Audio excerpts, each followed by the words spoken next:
यह कहानी एक ऐसे गांव की है जिसे लोग भूतों का गांव कहते थे। इस गांव के बारे में कहा जाता था कि कई साल पहले वहां एक भयानक हादसा हुआ था, जिसके कारण गांव के सभी लोग मारे गए। अब वहां केवल खंडहर, वीरानी और डरावनी कहानियां हो बची थीं। रवि, जो एक पत्रकार था, इन कहानियों पर यकीन नहीं करता था। उसने ठान लिया कि वह इस गांव में जाकर असली सच का पता लगाएगा। उसने अपने कैमरे और टॉर्च के साथ रात में गांव में जाने की योजना बनाई। जैसे ही रवि गांव के पास पहुंचा, उसे अजीब सी ठंडक महसूस हुई। गांव के चारों ओर घने पेड़ और झाड़ियां थीं। हवा में एक सन्नाटा था और चारों तरफ अंधेरा छाया हुआ था। गांव के मुख्य द्वार पर एक टूटी हुई पट्टी लटकी थी, जिस पर लिखा था, यहाँ कोई जिंदा नहीं बचता। रवि ने बिना किसी डर के गांव में प्रवेश किया। वहां केवल खंडहर, टूटे हुए घर और उजड़े हुए खेत थे। अचानक उसे एक घर के अंदर से किसी के चलने की आवाज सुनाई दी। रवि ने टॉर्च की रोशनी उस घर की ओर डाली। घर का दरवाजा खुला हुआ था। जब वह अंदर गया तो उसने देखा कि फर्श पर राख और टूटे हुए बर्तन पड़े थे।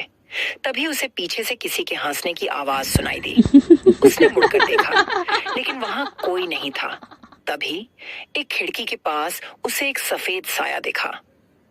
वह साया धीरे धीरे हवा में गायब हो गया।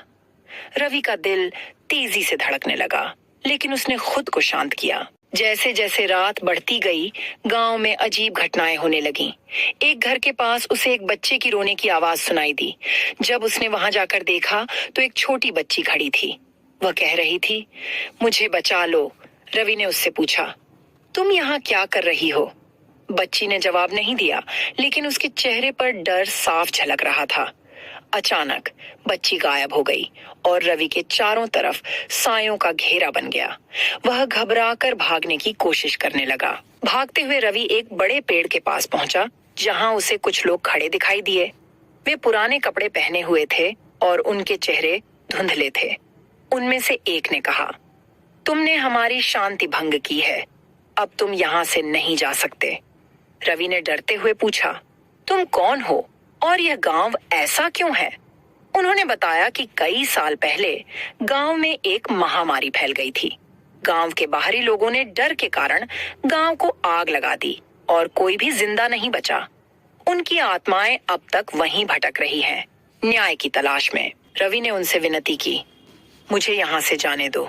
मैं दुनिया को आपकी कहानी बताऊंगा और आपके न्याय की लड़ाई लड़ूंगा।